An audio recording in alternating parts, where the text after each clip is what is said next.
না দাদা পীরের আওলাদ হিসাবে এসেছি, খুব সংক্ষেপে দু চার কথা আলোচনা রেখে যাব, একটু মনোযোগ সহকারে শুনে রেখে দিন। আজকে দিনে আপনার আমার মাথায় টুপি রয়েছে, মুখে দাড়ি রয়েছে, জুব্বা রয়েছে, এলাকায় এলাকায় মসজিদ রয়েছে, মক্তব মাদ্রাসা রয়েছে, খানকা রয়েছে।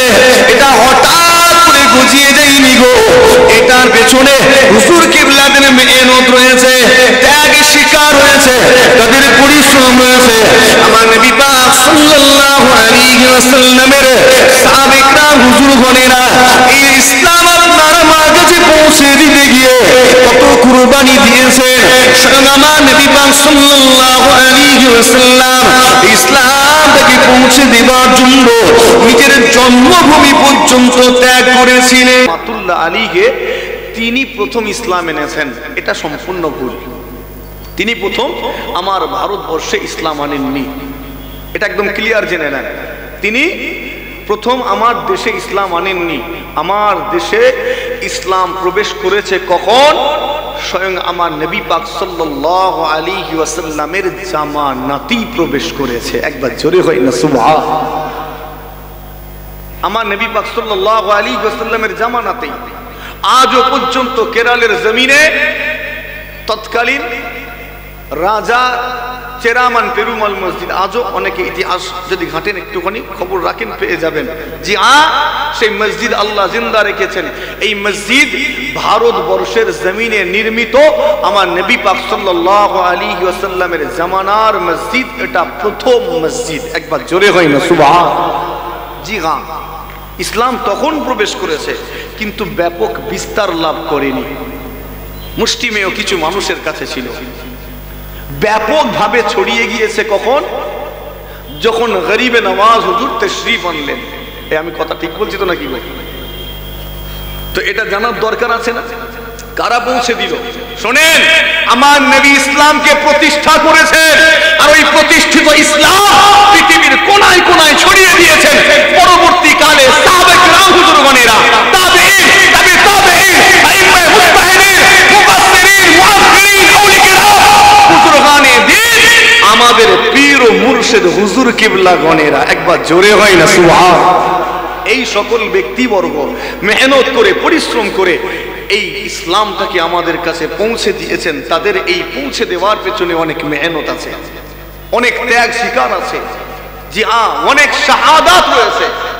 হঠাৎ করে টুপিটা মাথায় আসেনি। এই আমার ভাইয়েরা সব মিলে জলসা দেন বিভিন্ন জায়গাতে, চাঁদা তুলে দেন না দেননি গো? হ্যাঁ, আপনি বলবেন হুজুর আমরা কুরবানি দিয়েছি অর্থ তাই তো হয়েছে। আপনি তো চাঁদা তুলে অন্য কিছু দিতে পারতেন, দিতে পারতেন না পারতেন নি? আপনার গ্রামে মসজিদ আছে না নেই? টাকা তুলে বানিয়েছেন না চাঁদা তুলে? আচ্ছা, মসজিদটা না বানিয়ে অন্য কিছু বানাতে পারতেন না পারতেন নি? তো আমার প্রশ্ন, আপনি চাঁদা তুলে মসজিদটা কেন বানালেন? আপনি তো অন্য কোনো ইমারত বানাতে পারতেন, পারতেন না? এই যে মসজিদ বানাতে হবে, এই আইডিয়া আপনার মাথায় এলো কি করে? এই আইডিয়া আসার পেছনে কাদের মেহনত আছে?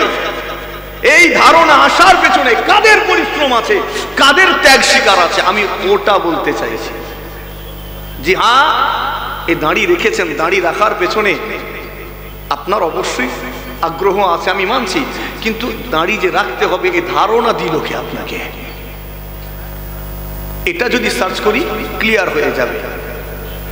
জি হ্যাঁ, একটু খেয়াল করে শোনে, গরিবে নওয়াজ হুজুরের মেহনত কতটা ছিল, তাদের পরিশ্রম কতটা। যখন তিনি কদম রাখলেন অখণ্ড ভারতে, তখন এত খণ্ড হয়নি। কদম রাখলেন, তার হাতে হাত দিয়ে 90 লক্ষ, কোনো বর্ণনায় 1,15,00,000 ভারতীয় আমাদের পূর্বপুরুষেরা ইসলামের সুশীতল ছায়াতলে আশ্রয় গ্রহণ করেছিল। একবার জোরে হয় না সুবহান। আমরা তো তাদেরই আওলাদের আওলাদের আওলাদ, কথা ঠিক না ভুল গো? আমাদের পূর্বপুরুষেরাই তো সেই দিনে কালেমা পড়েছিল।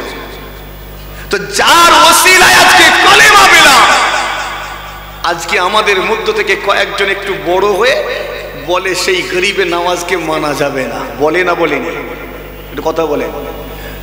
যে গরিবে নওয়াজের ওসিলায় মাথায় টুপি পেয়েছো, যে মুজাহিদের জামানের ওসিলায় তোমার মুখে দাঁড়িয়ে এসেছে, আজকে তুমি বলছো সেই মুজাদ্দিদের জামানকে মানা যাবে না, কেন যাও ফুরফুরা শরীফ, কেন যাও আজমির শরীফ, কেন যাও বাগদাদ শরীফ? হাই রে হাই, অন্ধর যখন চোখ ফোটে না, ও সবার আগে লাঠিটাই ফেলে দেয়। অন্ধ যখন চোখটা ফোটে কি করে? সবার আগে লাঠিটাকেই ছাড়ে। তুমি যার ওসিলায় ইসলামের ঘর পেলে আজকে তাকেই বলছো যে মানা যাবে না। এটা বড় দুঃখ লাগে, এটা নেমক হারামি হয়ে যায়। আমরা নেমক হারাম নয়, আমরা নিমক হালাল। যার খায় তার গুণ গায়। একবার জোরে হয় না সুবহান। জি হ্যাঁ, একটু মজবুত হন, নিজেকে মজবুত করেন। আজকের এই আলোচনাগুলো জরুরি হয়ে পড়েছে। কতটা মেহনত! হুজুর কিবলাকে বসতে পর্যন্ত দেয়নি। গরিবে নামাজ হুজুর বসেছেন, একদল লোক চলে এলো, তুমি উঠে পড়ো। কেন বাবা, কি হয়েছে? না, আমাদের উট বসে, তোমরা সরে যাও, এখানে উট বসবে। মনে আছে না নেই? এ কথা বলেন। হুজুর বাবা ঝামেলা পছন্দ করেন না, উঠে গেলেন। ঠিক আছে বসাও। উটগুলো বসলো আর উঠেছিল কেন? বুঝতে পেরে গিয়েছে ভুল করে ফেলেছি, বাবা ক্ষমা করে দিন। গরিবে নামাজ ক্ষমা করে দিলেন, একটা চাবুক মারতে হলো না, উটগুলো নিজে থেকে উঠে দাঁড়িয়ে গেল। জোরে হয় না সুবহান। হুজুরকে পানি পর্যন্ত দেওয়া হয়নি। মনে আছে না নেই? তো কতটা কষ্ট দেওয়া হয়েছে, কতটা ত্যাগ শিকার আছে, কুরবানি আছে, পানি পর্যন্ত দেওয়া হয়নি। কেন বাবা, কি সমস্যা? আমাদের পানি বন্ধ কেন? না, উপর থেকে নিষেধ আছে। হুজুর বললেন বাবা কমসে কম 1 মাস পানি দাও। সেদিন 1 মাস পানি নিয়ে আমার গরিবে নামাজ তাদেরকে বুঝিয়ে দিয়েছিলেন। একবার জোরে হয় না সুবহান। তো তাদের মেহনত আছে, পরিশ্রম আছে। তাদের পরিশ্রম ছাড়া আমরা যে মাকাম পেয়েছি, মাকাম পাওয়াটা সম্ভব ছিল না। মুসলমানের ছেলেরা, ও নওজওয়ানেরা, তরুণেরা, আমার মুরব্বিয়ানেরা, আপনার দাদা পীরের আওলাদ হিসাবে এসেছি। খুব সংক্ষেপে 2-4 কথা আলোচনা রেখে যাব, একটু মনোযোগ সহকারে শুনে রেখে দিন। আজকে দিনে আপনার আমার মাথায় টুপি রয়েছে, মুখে দাড়ি রয়েছে, জুব্বা রয়েছে, এলাকায় এলাকায় মসজিদ রয়েছে, মক্তব মাদ্রাসা রয়েছে, খানকা রয়েছে। এটা হঠাৎ করে গুছিয়ে যায়নি গো, এটার পেছনে হুজুর কিবলাদের মেহনত রয়েছে, ত্যাগ শিকার রয়েছে, তাদের পরিশ্রম রয়েছে। আমার নবী পাক সাল্লাল্লাহু আলাইহি ওয়াসাল্লামের সাহাবায়ে হুজুরগণেরা এই ইসলাম আপনার আমার কাছে পৌঁছে দিতে গিয়ে কত কুরবানি দিয়েছেন। স্বয়ং আমার নবী পাক সাল্লাল্লাহু আলাইহি ওয়াসাল্লাম ইসলামটাকে পৌঁছে দেওয়ার জন্য নিজের জন্মভূমি পর্যন্ত ত্যাগ করেছিলেন। কথা ঠিক বলছি না বল? মক্কার জমিন ছেড়ে মদিনায় হিজরত করতে হলো। মক্কার মানুষেরা এতটা উগ্র হয়ে গেল, আমার নবীকে হত্যা করে ফেলবে। আমার নবীকে আল্লাহ হিজরত করতে বললেন, রাতারাতি মদিনায় হিজরত করলেন। মদিনার মানুষেরা আমার নবীকে পেয়ে আকাশের চাঁদ পেয়ে গেল। জোরে হয় না সুবহান। তারা আমার নবীর হাতে হাত দিয়ে কালেমা পড়তে লাগলো। মদিনায় ইসলামের প্রসার হচ্ছে। এমত অবস্থায় মক্কার মানুষেরা সব মিটিং ডাকলো, এই মুহাম্মদ এতদিন আমাদের হাতের নাগালের ভিতরে ছিল, ওর পদক্ষেপ সম্পর্কে জানতে পারতাম, এখন দূরে চলে গেছে, কি করছে জানি না, বলা যায় না কোন দিন বিশাল একটা দল তৈরি করে আমাদের মক্কায় আক্রমণ করবে, কাবাটা কেড়ে নেবে। সেদিন আমরা কি করব? গদি চলে যাবে, আমাদের নেতৃত্ব চলে যাবে। নিজেদের নেতৃত্ব বাঁচাতে গেলে মুহাম্মদকে শেষ করতে হবে, আমার নবীকে শেষ করে দেবে। কি করে? মিটিং হচ্ছে, আলোচনায় তারা পরামর্শ করছে, এক কাজ কর, মদিনা থেকে বুঝিয়ে সুঝিয়ে মুহাম্মদকে আমাদের মক্কায় ডেকে আনতে হবে, তারপরে করণীয়টা আমরা করব। করণীয় কি বুঝতে পারছেন তো? তারা আমার নবীকে মক্কায় ডেকে এনে হত্যা করবে। একটা দল পাঠিয়ে দিল মদিনায়। মুসলমানের ছেলেরা জ্ঞান করুন, এই দল মদিনা শরীফে আপনার আমার নবী দরবারে গিয়ে হাজির। আমার নবী পাক সাল্লাল্লাহু আলাইহি ওয়াসাল্লাম কি বুঝাতে লেগেছে, ইয়া রাসূলুল্লাহ, ইয়া হাবিবাল্লাহ, হুজুর মক্কার মানুষেরা সেদিন আপনাকে ভুল বুঝিয়েছিল, আপনার উপরে জুলুম করেছে, আপনাকে কষ্ট দিয়েছে। আজকে তারা নিজেদের ভুলটা বুঝতে পেরেছে। ইয়া রাসূলুল্লাহ, আপনাকে নিয়ে যাওয়ার জন্য আমাদেরকে পাঠানো হয়েছে, আপনি আমাদের সঙ্গে আপনার জন্মভূমিতে ফিরে চলুন, মক্কার জমিনে ফিরে চলুন। মক্কার মানুষেরা আপনার হাতে হাত দিয়ে ইসলামের কালেমা পড়ে নেবে। ঠিক এই মুহূর্তে আমার আল্লাহ আটকে দিলেন। আমার হাবিব আপনি যাবেন না, আপনি যাবেন না। কেন? আল্লাহ তো জানেন। জানেন না জানেননি? আপনি যাবেন না। এই মুহূর্তে যদি মদিনা ছেড়ে মক্কাতে আমার নবী যান, ইসলামের ক্ষতি হয়ে যাবে। কেন? ধরে নেন 3 দিন সময় লাগবে মদিনা থেকে মক্কায় যেতে, ধরে নেন 3টে দিন সময় লাগবে। এই 3 দিন মদিনায় কম করে 150 লোক তো কলেমা পড়বে নাকি গো? আর 150 নয় 100 তো পড়বে। তো ছেড়ে চলে এলে ইসলামের ক্ষতি হবে না হবে নি? আমার হাবিব আপনি যাবেন না। এমন অবস্থা আমার নবী পাক সাল্লাল্লাহু আলাইহি ওয়াসাল্লাম কয়েকজন সাহাবা হুজুরদের ডাক দিলেন, 10 জন সাহাবা হুজুরকে ডাক দিলেন। তারা হাজির হলেন। এই দলে যায়েদ ইবনে ওয়াসা রয়েছেন, খুবাইব ইবনে আদিও রয়েছেন। এই দলটার নেতা বানিয়ে দিলেন হযরত খুবাইব ইবনে আদি রাদিয়াল্লাহু তাআলা লিডার বানিয়ে দিয়ে আমার নবী ওয়াদা জারি করলেন, ও খুবাইবের উপর মক্কার উদ্দেশ্যে আল্লাহর কুতুবাদের কালেমার খিদমত করতে হবে।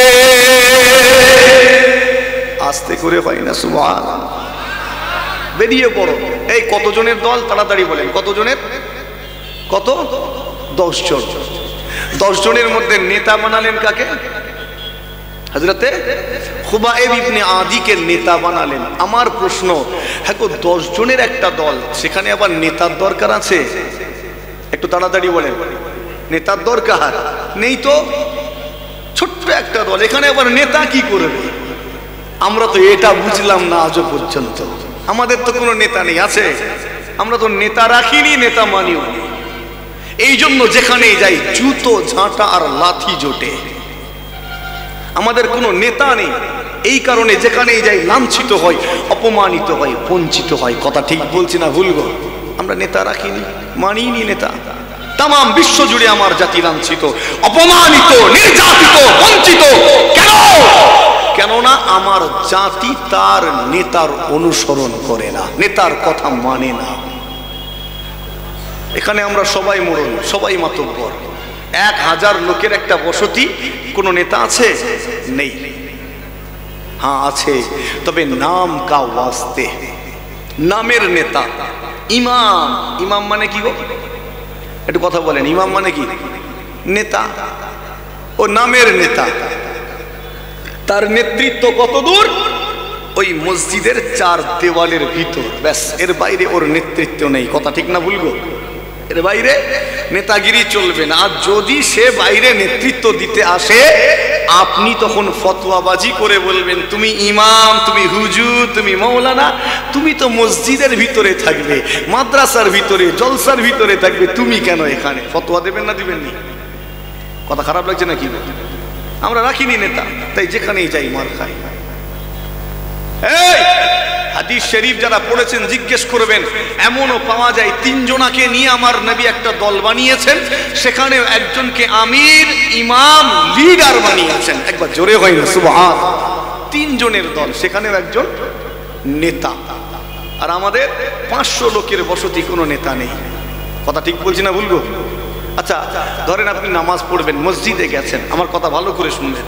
মসজিদে গেছেন, নামাজ পড়বেন, গিয়ে দেখছেন ওই ওয়াক্তে মসজিদে কেউ নেই, সব বেড়াতে গেছে, ঘুরতে গেছে। গিয়ে দেখলেন আপনি আছেন আর একজন আছে। কজন হলো? জোরে বলেন। 2 জন। জামাত হবে না হবে না? এই জামাত হবে? হ্যাঁ কিচ্ছু বলছেন? হবে? এখানে নেতার দরকার আছে? 2 জন তো। হ্যাঁ ওখানে একজনকে নেতা হতে হবে, ইমাম হতে হবে। একবার জোরে হয় না? আমি সংক্ষেপে নেতার গুরুত্ব বোঝাতে চাইলাম। হ্যাঁ কেউ আবার রাজনৈতিক লেভেলে নিয়ে যাবেন নিজের না? আমাদের একটু অভ্যাস আছে তো, টেনে হিচড়ে স্টিকার এখান থেকে তুলে আর এক জায়গায় মেরেছি। এটা বন্ধ করেন না। কোন রাজনৈতিক নেতা এসে আপনাকে নামাজ পড়তে বলে, এই জোরে বলেন, বলে কি? সে আমার কাজটা সহজ করে দেয় না। সে আপনাকে রোজা রাখতে বলে না, আমার কাজটা সহজ হতো যদি বলতো। ঠিক না ভুলবো? সে আমার কাজ সহজ করে না, আমি কেন তার কাজ করতে যাব? আমি ধর্মীয় নেতার কথা বলছি। নেতা বলতে ধর্মীয় নেতা। জি হ্যাঁ, শুনে রেখে দিন নওজওয়ানেরা, হযরত খুবাইব ইবনে আদিকে ওয়াদা করলেন, বেরিয়ে পড়ো, আল্লাহর কুতুবাদের খিদমত করতে হবে, কালেমা প্রচার করতে হবে। খুবাইব ইবনে আদি সঙ্গে সঙ্গে রওনা দিলেন। ও নওজওয়ানেরা, এই দলটা রওনা দিয়েছে, মক্কার উদ্দেশ্যে যাত্রা করতে লেগেছে।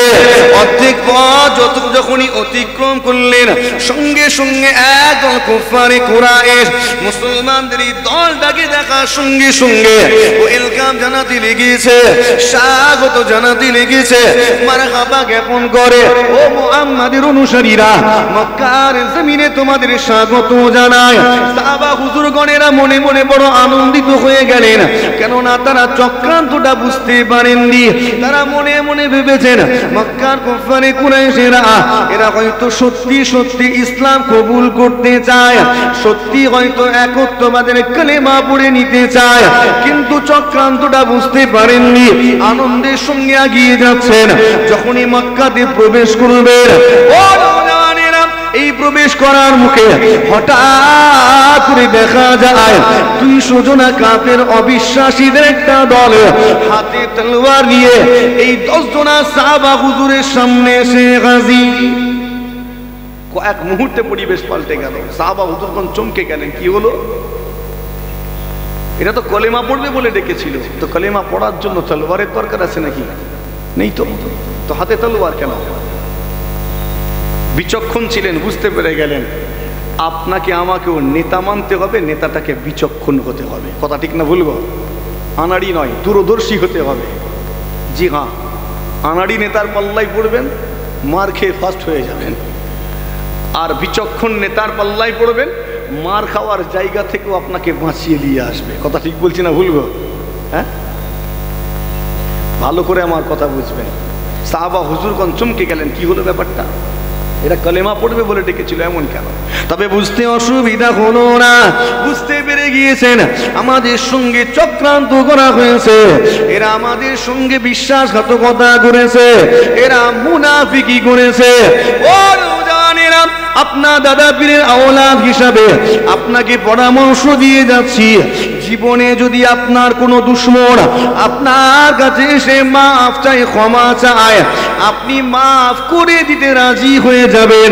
কিন্তু জীবনে যদি কোনো গাদ্দার, কোনো মুনাফিক, কোনো বিশ্বাসঘাতক আপনার কাছে এসে মাফ চাই, ক্ষমা চায়, ভুলেও যেন তাকে মাফ করবেন না। কেন? মাফ করলেই ফেসে যাবেন। দুশমন মাফ চাইলে মাফ করে দেবে, কিন্তু গাদ্দার, মুনাফিক এ যদি ক্ষমা চাই, ক্ষমা করা যাবে? খবরদার, যারা যারা ক্ষমা করেছে তারাই ফেসে আছে, তারাই জ্বলছে। আজকে সিলসিলায়ে মুজাদ্দিদুজ জামান দাদা পীরের সিলসিলাটাও তো মুনাফিকদের জ্বালাই জ্বলছে। কথা ঠিক বলছি না ভুলবো? আমরা জ্বলছি না? মুনাফিকরা আজও জ্বালাচ্ছে। উপরটা দাদা পীরের সাইনবোর্ড রেখেছে, ভিতর থেকে দাদা পীরেরই সিলসিলার গুড়া কাটছে। ঠিক বলছি না ভুলবো? আছে না নেই? হ্যাঁ, আমরাও জ্বলছি। মুনাফিকদের সঙ্গে লড়াই করেও পারবেননি। আর এদেরকে আল্লাহ ঘৃণা করেন এতটা, কোরআন শরীফ আল্লাহ জানিয়েছেন, ইন্নাল মুনাফিকিনা ফি দারকিল আসফালি মিনান নার, নিশ্চয়ই আমি আল্লাহ মুনাফিক দিগকে জাহান্নামের সবচেয়ে নিচু স্তর, সবচেয়ে কঠিন আযাবটা দেব। এতটা ঘৃণা করেন। কাফির মুশরিককে আল্লাহ অত শাস্তি দেবেন না, মুনাফিককে যে শাস্তিটা দেবেন এদের ক্ষমা নয়। জি হ্যাঁ, খেয়াল করে শুনে রেখে দিন, সাহাবিকরা বুজুর্গনেরা কি করবেন চিন্তা করছেন। এমন অবস্থায় লিডার অর্ডার করলেন, আমার নবী সঙ্গী সাথীরা, তোমরা তোমাদের কোষ থেকে তলোয়ার গুলো বের করে ফেলো। বাকি 9 জনা সাহাবা হুজুর কোষ থেকে তলোয়ার গুলো বের করে ফেললেন। কয়েক মুহূর্তের মধ্যে সংঘর্ষ লেগে গেল। ও জি হ্যাঁ, শুনে রেখে দিন, সাহাবিকরা হুজুরগণেরা জানতেন এই অসম লড়াইয়ে আমরা পরাজয় বরণ করতে বাধ্য হব, আমরা জিততে পারবো না, প্রাণে মারা পড়ব। তথাপিও সেই ময়দান ছেড়ে তারা পালিয়ে যাননি। তাদের কাছে নিজের প্রাণ বাঁচানোর সুযোগ ছিল, তারা ইচ্ছা করলে এই ময়দান থেকে পালিয়ে নিজের প্রাণটাকে রক্ষা করতে পারতেন, জানে বেঁচে যেতে পারতেন। তাদের প্রাণ বাঁচানোর জন্য তাদের কাছে তারও সুযোগ ছিল, তারা হাত তুলে সারেন্ডার করতে পারতেন, তারা আত্মসমর্পণ করতে পারতেন। ও মক্কার কুফারে কুরাইশেরা, আমাদেরকে প্রাণে মেরো না, আমরা তোমাদের দলে যোগ দিলাম। কথা ঠিক বলছি না ভুল গো? অন্তত জানটা তো বেঁচে যেত, পালিয়ে গেলেও বেঁচে যেত, আর সারেন্ডার করলেও জানটা বেঁচে যেত। কিন্তু সেই দিনে তারা জান বাঁচানোর জন্য ময়দান ছেড়ে পালিয়ে যাননি। ভাই আমি একটু অন্যরকম, যদি কমাবেন তো কমিয়ে ছেড়ে দেন, যদি বাড়াবেন তো বাড়িয়ে ছেড়ে দেন, আপ ডাউনটা আমার অসুবিধা হবে, এটা অনুরোধ করলাম, খেয়াল রাখবেন। একটা লেভেলে থাকলে আমার সুবিধা, যদি মনে করেন বাড়াবেন তো বাড়িয়ে দেন, মন খুলে দেন, অসুবিধা নেই, কিন্তু এই আপ ডাউন একটু কষ্ট হয়। চলেন, যেটা বলছিলাম, তো প্রাণ বাঁচানোর জন্য পালিয়ে যেতে পারতেন, সেটা করেননি, হাত তুলে সারেন্ডারও করেননি। কেন?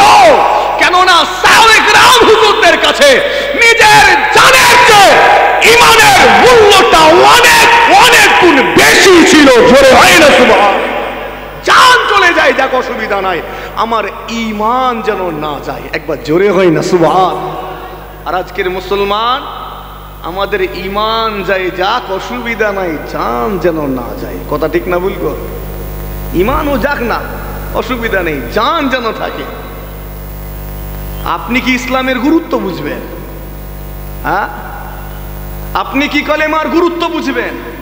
জন্মানোর সাথে সাথে তো আপনি নামাজের ঘর পেয়েছেন, জন্মানোর সাথে সাথে কানে আজান পেয়েছেন, আপনি কি ইসলামের গুরুত্ব বুঝবেন?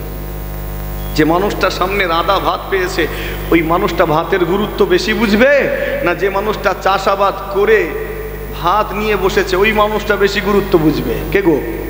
হ্যাঁ হ্যাঁ, ও কেন মেহনত করেছে?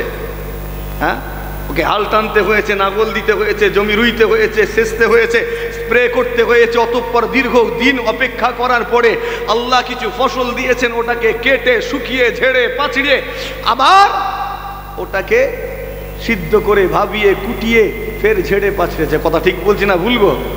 অতঃপর হাঁড়িতে পানি দিয়ে, চালটা দিয়ে, চুলোয় আগুন দিয়েছে, তবে তার মুখের গোড়ায় ভাত এসেছে। ওই মানুষটা ভাতের গুরুত্ব বুঝবে। একটা ছিটকে পড়ে গেলে তার বুকে লাগবে, বুকে লাগবে। আপনি আমি কি গুরুত্ব বুঝবো? বাচ্চা ছেলেরা ভাত খেতে খেতে ছড়ায় না ছড়ায়নি গো?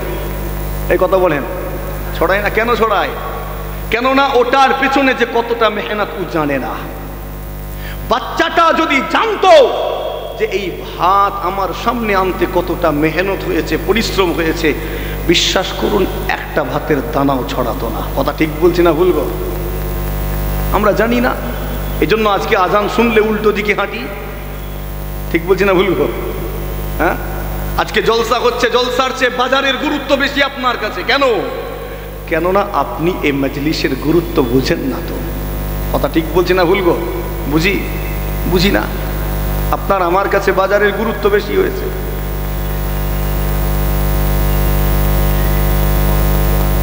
আচ্ছা, একটু আপনাদের কষ্ট দেবো, যদি সামনের জায়গাগুলো একটু পূরণ করতেন। যারা দাঁড়িয়ে আছেন তাদেরকে একটু সুযোগ দেন বসার মতো। জি, একটু চেষ্টা করেন ভাই, সামনে একটু জায়গা আছে, যদি আপনারা এখানে বসেন তো ভালো হয়। যারা দাঁড়িয়ে আছেন, আমরা চাই সবাই জান্নাতের বাগানে বসুক। কথা ঠিক না ভুল গো? হ্যাঁ, আল্লাহ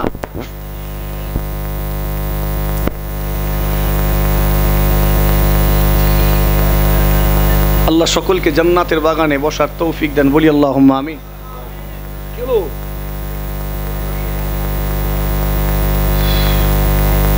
তো খেয়াল করেন, একটু একটু আগে আগে আসেন না ভাই, কাকে কষ্ট দেবো আমি?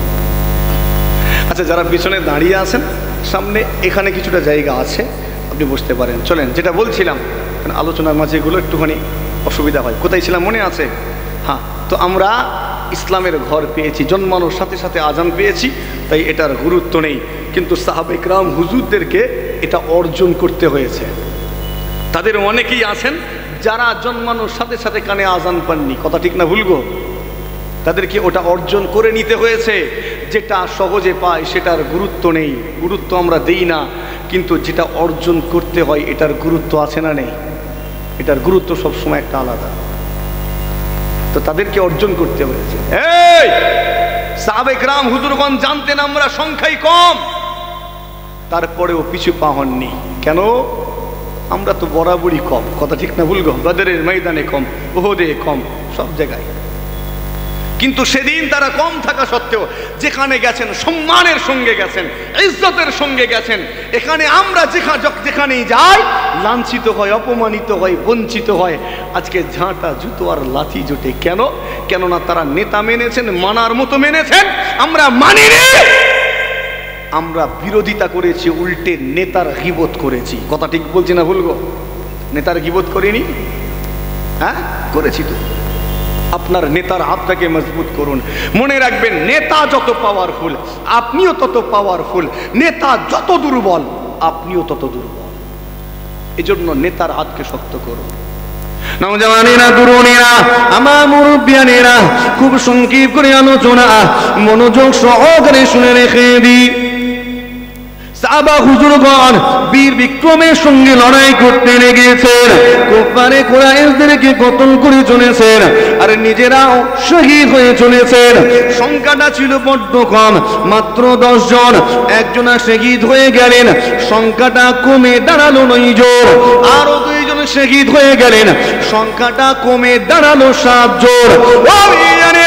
এইভাবে শহীদ হতে হতে 8 জন সাহাবা হুজুর শহীদ হয়ে গেলেন। বাকি ছিল 2 জন, একজনা যায়েদ ইবনে ওয়াসা, অপরজনা খুবাইব ইবনে আদি। এই 2 জনাকে তারা বন্দী বানিয়ে নিল, বন্দী করে নিয়ে গেল।